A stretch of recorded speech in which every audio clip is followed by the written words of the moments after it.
বাবা, ও বাবা, 100 টাকা দাও না, হেব্বি খিদে পেয়েছে, 1 প্লেট বিরিয়ানি খেয়ে আসি, দাও না। কি বললি? 100 টাকা বিরিয়ানি? কেন, তোর মা বাড়িতে আলু সিদ্ধ ডাল বানায়নি? ওটা কি বিষ নাকি?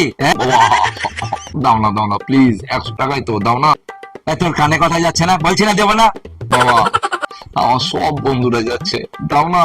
এই 100 টাকায় জানিস আমাদের 4 দিন সংসার চলে। অত খিদে পেলে যা যা জল খেয়ে শুয়ে পড়গা, যা। এবার শুনছো, ঘন্টুর প্যান্টটা না একেবারে ছিঁড়ে গেছে। 100 টাকা দাও না, দর্জির কাছে নিয়ে যাই, দিয়ে সেলাই করে নিয়ে আসি। প্যান্ট আবার কবে ছিল? কালকে তো দেখলাম ভালো ছিল। শুধুই খরচ, শুধুই খরচ। এ নাও। এই ঘন্টু, যা, তোর বিরিয়ানি খাবি বলছিলিস না, খিদে পেয়েছে, এনে প্যান্টটা আমি সেলাই করে নেবো, যা। মা, তুমি তো বাব্বাকে হেব্বি টুপি দিলে, হ্যাঁ? তুমি আমার সুপার ম্যান। এই শুনছো, প্যান্টটা দাও, প্যান্টটা দাও, আমি সেলাই করে দিচ্ছি। আর আমার 100 টাকাটা ফেরত দাও। দর্জির কাছে যেতে হবে না, দাও আমাকে। ও মা, কি কথা বলছো? প্যান্ট আমি ধুই দিয়েছি, প্যান্ট এখনো শুকায়নি।